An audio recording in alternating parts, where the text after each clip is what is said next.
Hello, everyone. We have a extremely have an extremely busy next week, next few days here, and I'm going to quickly sort of talk about today's event for Sunday, March 30th, across the Upper Ohio Valley, Mid Ohio Valley. I'm gonna talk over that briefly, and then we're talk tomorrow about the threat across the Carolinas. And then I will briefly talk about Wednesdays and Thursdays severe threat in the same areas across the Tennessee and Ohio Valley. So for today, we have this very large enhanced risk from Detroit all the way down to Shreveport.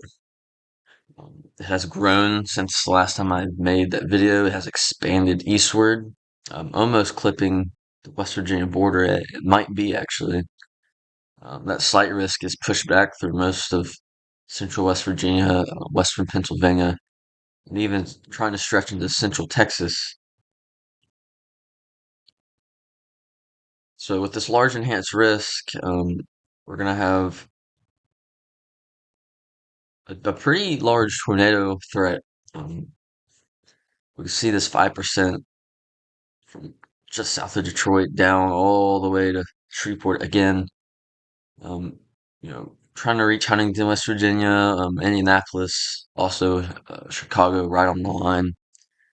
I mentioned in the last video that I thought the greatest tornado potential would be in this sort of area here. I was maybe a little too far north, just because of um, just the lack of directional shear up north compared to Western Kentucky, Western Tennessee, Eastern Arkansas, Missouri.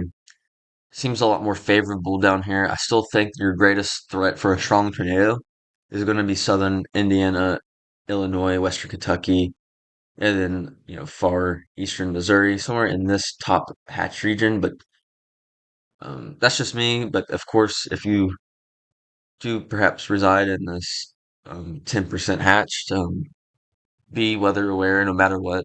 Um, it could be a pretty serious day, especially in this hatch region.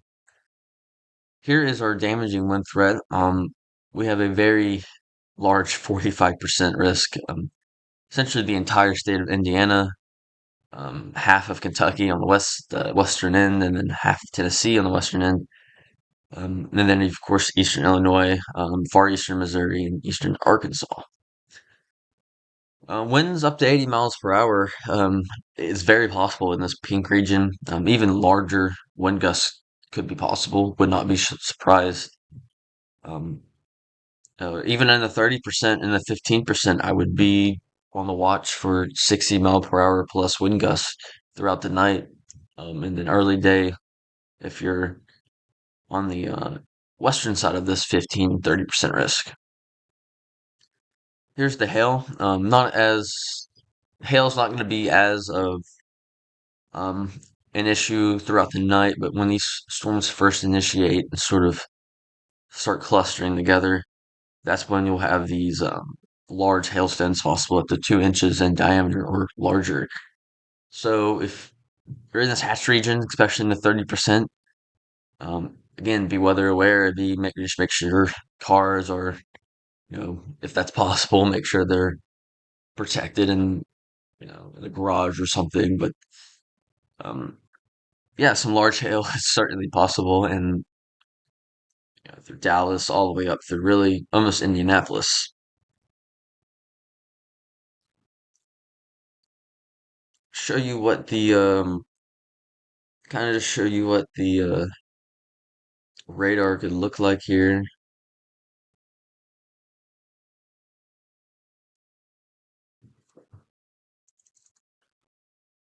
I'll give you a broad, or I might actually here.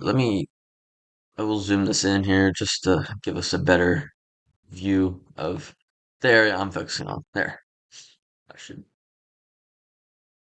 do a lot better. So this is just morning, around 10 a.m. We can see some morning convection really across the entire area. Um, this will move out by afternoon. Will we get some sun around this sort of region? Western West Virginia, central Ohio, and Kentucky. Sun peeking through. I don't know quite yet. I think it is possible, and if the more sun we get in this area, the better chance for storms to kind of remain strength through the night. But this is around 1 to 2 o'clock, and we can kind of see all this convection starting to really um, pop up by 1 o'clock across central Illinois, southern Illinois, and southeastern Missouri. And this convection is going to move off to your northeast, and we can see some of these pretty large hail cores, with the white and the pink, all across central southern Illinois, and then even southeastern central southern Indiana, excuse me, and then southeastern Illinois, and then across western Kentucky.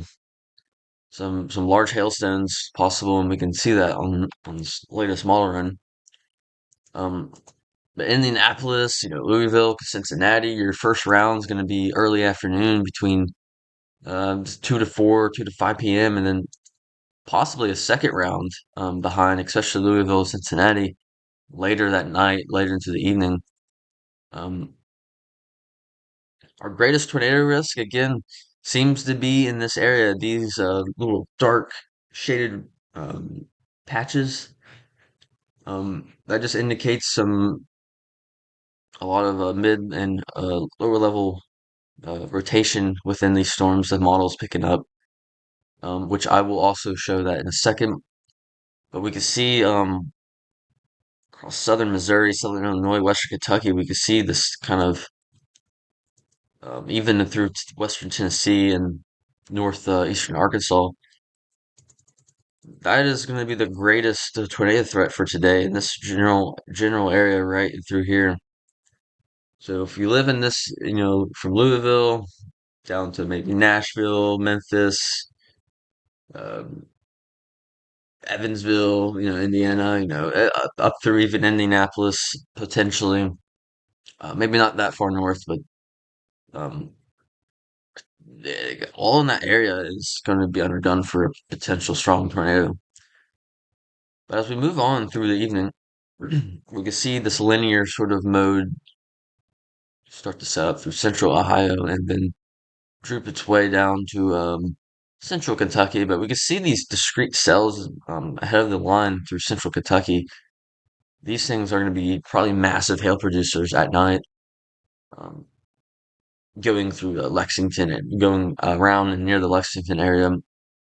As we move on, this is still Sunday night. This is around 10 p.m. We can see this line still pretty strong. We still have some pink and purple cores across this line.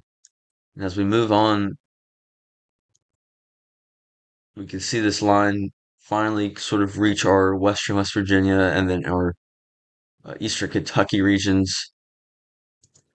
I'm going to take a sounding around Huntington here.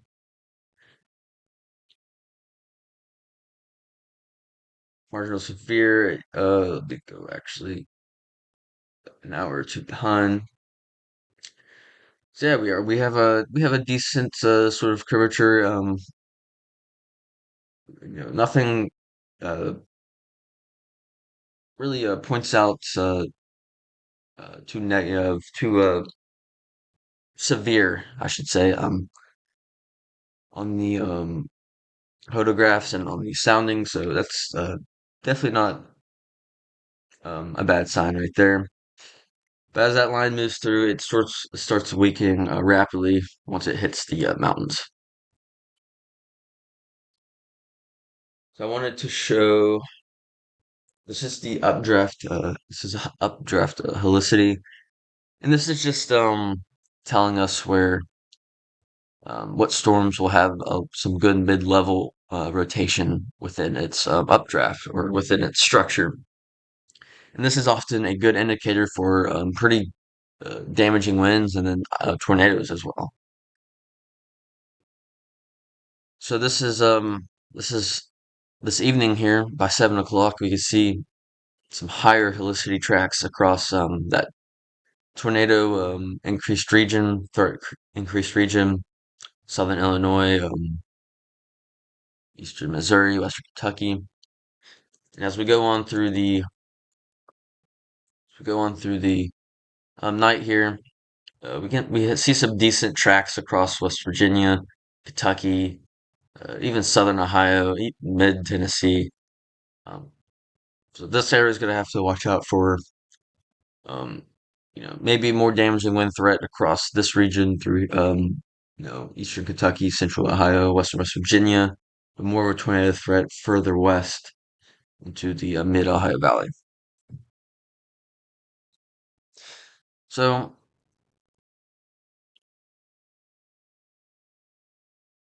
that is the threat for today. I want to touch over tomorrow's threat here in the coastal regions and the central regions of South Carolina, North Carolina. We are under an enhanced risk. We have a 10% tornado risk, very large, from central Virginia down to western Alabama. So this 10% risk really is it's very large, and either that's, in my opinion, that's either there's a lack of confidence or just a general large 10% risk. And I really think there is a lack of confidence for tomorrow's setup, and it really depends on how today's setup, um, on how it unfolds. And there's going to be two major issues with this setup across the Carolinas. One, um, will we have enough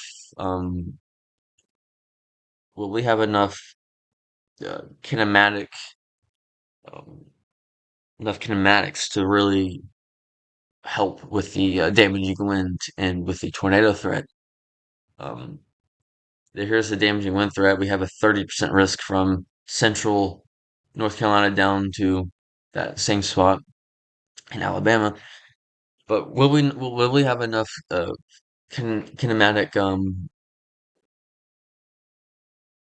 turning to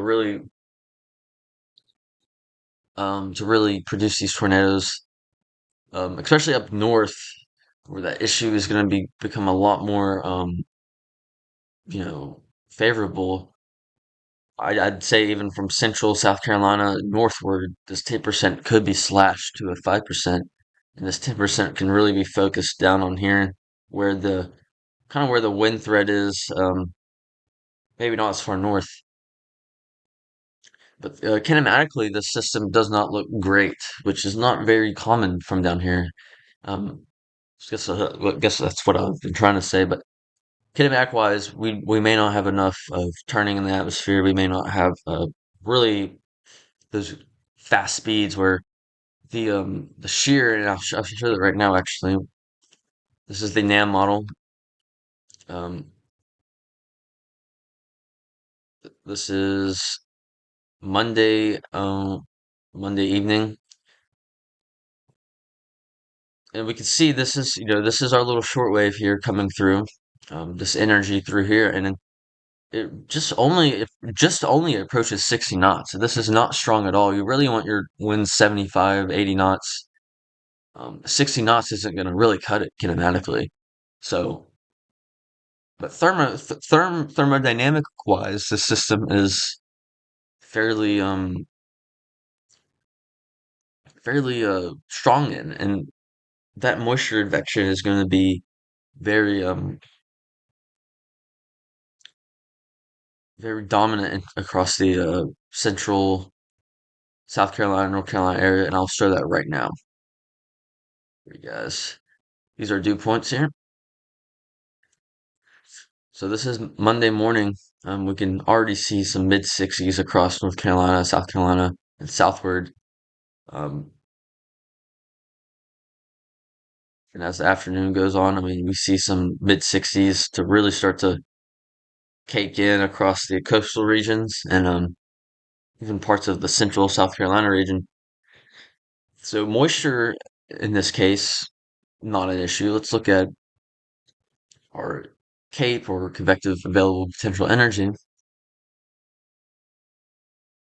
And We can see here, if I can close this, um, it tries to approach 1,000 joules per kilogram across the northeastern South Carolina northward. But further south, we have plenty of Cape. And how far north this kind of advects northward to maybe southern North Carolina, that's still sort of to be determined. We can look at the NAM real quick, see the comparisons.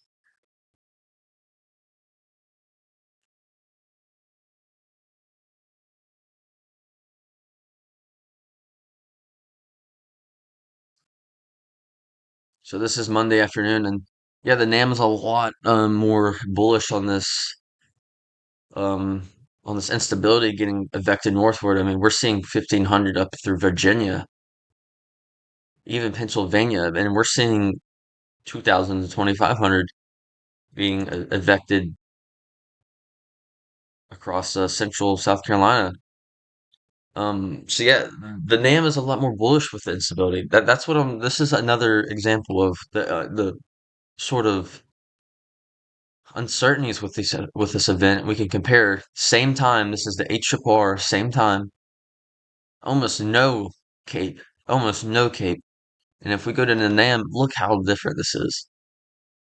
So it's a lot of questions still to be answered, and that kind of leads me to my second issue with this system across the Carolinas is the timing of this event. If the timing of this event is off, and when that greatest amount of shear, that greatest amount of wind energy here or shear moves across our region. I mean, this is Monday evening around 7 p.m.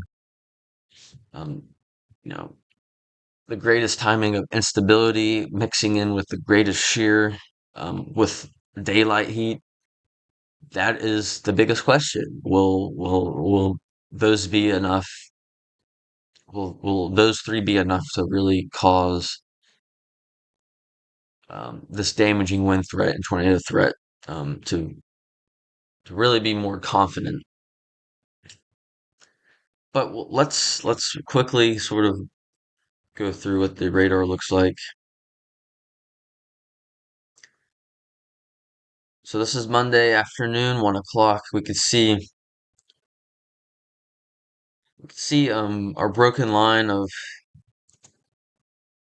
our once broken line of convection there. It sort of breaks apart.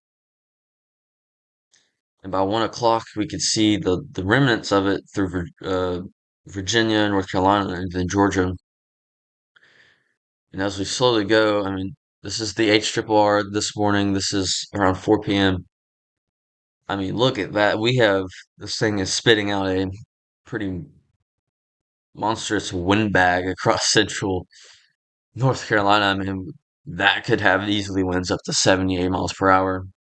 Of course, you can't base that off one model run.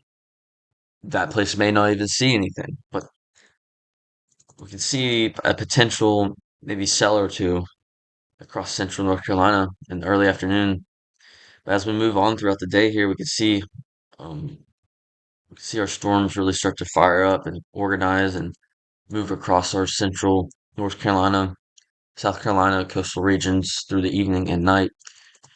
Again, nothing really Sunday raises my, eyebrow or has me too alarmed across the area. I do think a damaging wind event up to 65 miles per hour and maybe some quarter-sized hail uh, would not be out of the question. And I know I'm going to kind of end it there for this region. Um, you just gotta just be weather aware. By tomorrow morning, tomorrow afternoon, we should know way better if we'll actually have a more substantial severe event across the region or not. All right, next, briefly, I want to briefly touch over Wednesday's and Thursday's potential severe event here. So this is Wednesday here. We have an extreme 30% risk again from Detroit down to Shreveport, same regions essentially. Indianapolis, Cincinnati, Louisville, St. Louis, Little Rock, Memphis. I mean, and then several more cities I'm missing. This this has potential to be probably one of the this might have the potential to be the I would say outbreak, but the event of the year. Um, we're still several days away, 4 days away. Stuff can change. Stuff can sort of update, and the more data rolls in, we can get a better idea. But we can,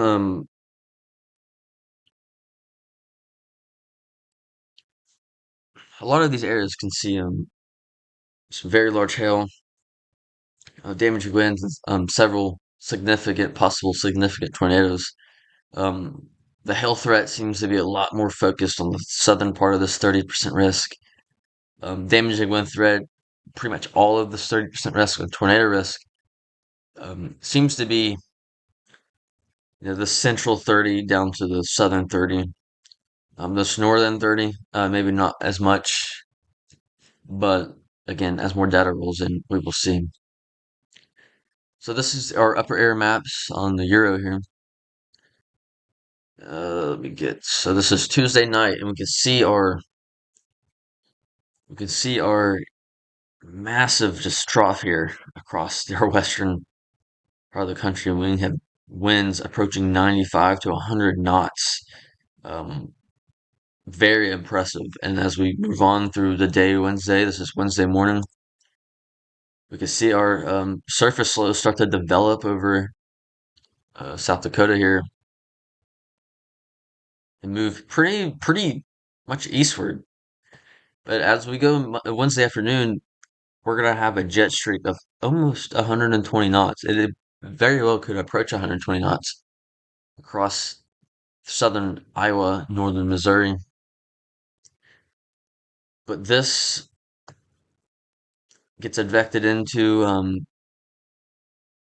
the regions of southern Michigan all the way down through Mississippi, as we see here, as that main energy gets pushed off through here and moves eastward some, and then a lot of that heavy winds or atmosphere gets moved off to the northeast. But as we're going throughout the day, Wednesday, the exit region of this you know jet streak here gets pits across this region through Indiana, Illinois, Missouri, Arkansas, Tennessee. Uh, we see some good, 60 to 80 knot winds being affected. That is very, um, very high for 4 days out. And the models have been very consistent with this. Even the GFS has been on point with the same sort of idea as the Euro. So this is dew points. This is just going to tell us our moisture, how much of this moisture will be affected northward. And as we go Wednesday morning, we can see our mid 60s, low 60s being rapidly, I mean, look at that, rapidly rushing northward. And by Wednesday afternoon, we're seeing mid 60s all the way up through Chicago, um, almost approaching southern Michigan there. And then by Wednesday night, evening, those mid 60s do approach Michigan. But our warm sector here is large. It's very moist, mid 60s. That is a red flag. That when you have strong kinematics, like I just showed you, that exit region mixed with this juiced up environment, you're gonna have some serious issues possible. There's a few other sort of factors, but to keep it more simplistic, um, you're going to have some sort of significant event across this region. And then I will make a separate video on this um, in a few days. But day five, we can see the sort of a boundary um, take place across northeastern Texas through the lower Ohio Valley. I think it may mention it here. Yeah, trailing portions of the cold front should be become aligned east to northeast. Um, yeah, daytime heating, very moist boundary layer along the south. The front combined with a strong flow will support convection to the afternoon and evening. So essentially, this the cold front that will start drooping eastward, southeastward. I think it'll more than likely sort of stall, not really stall, but slowly move across this region, and then uh, be able to create enough lift and with the moisture still present to potentially have another round of severe storms. Cincinnati, Louisville, down to Little Rock, even through the West Virginia region. Something to watch out for. Again, all risks, all hazards could be possible in this 15% um, highlighted area. But I think um, that about does it for now. Again, watch out today, early afternoon across the western portions of the Ohio Valley. Um, and if you're in the West Virginia, Ohio, Kentucky region, watch out tonight, late tonight, as that line will move through, and damaging winds and isolated tornado is possible.